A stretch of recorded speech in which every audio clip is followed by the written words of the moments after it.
Pages Behind the Scenes: How Great Books Make the Journey to Hollywood's Classic Movies. A lecture by Dan Gregory.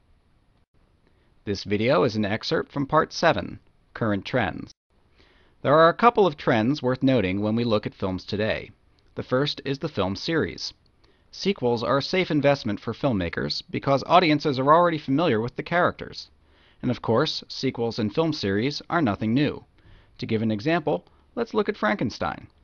Mary Shelley's classic horror novel was first published in 1818.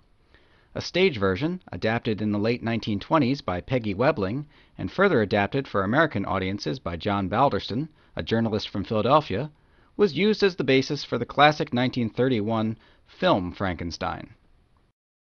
It was followed a few years later by The Bride of Frankenstein, then Son of Frankenstein, The Ghost of Frankenstein, Frankenstein Meets the Wolfman, House of Frankenstein, and the deliberately silly Abbott and Costello Meet Frankenstein. Or, to take another series that went on and on, in 1912, author Edgar Rice Burroughs introduced the character of Tarzan in All Story magazine. 2 years later, it was expanded and published as a book. A first edition copy in its original dust jacket, such as this, might set you back $60,000 or more. Several Tarzan adventures were filmed in the silent era before Johnny Weissmuller and Maureen O'Sullivan were teamed in 1932's Tarzan the Ape Man. The stars returned again and again for several other pictures.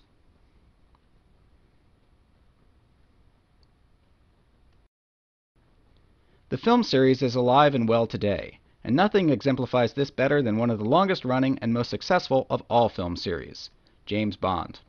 Ian Fleming introduced his famous spy in 1953 and followed Casino Royale with 13 other books before his death.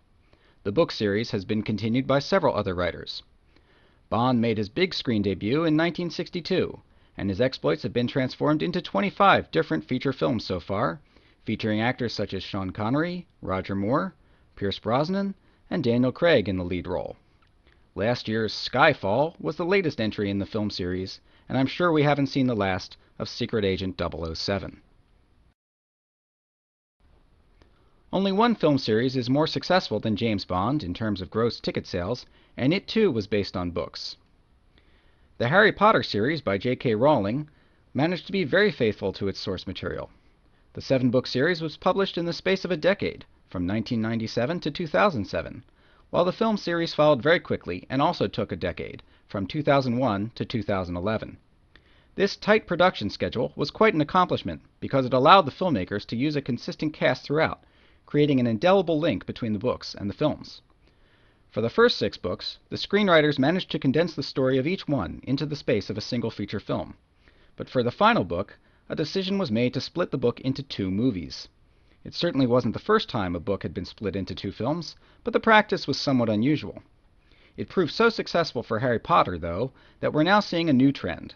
Several books and book series are being teased into multiple films.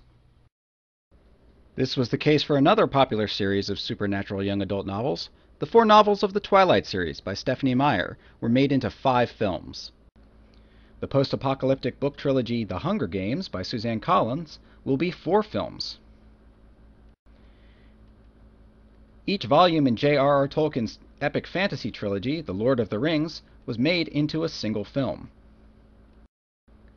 But now, director Peter Jackson has decided to take Tolkien's earlier novel, The Hobbit, and make not 1, not 2, but 3 films from 1 book. How can he possibly expand a single book into 3 feature-length films and still remain faithful to the source material, which is important to the film's fan base of Tolkien aficionados?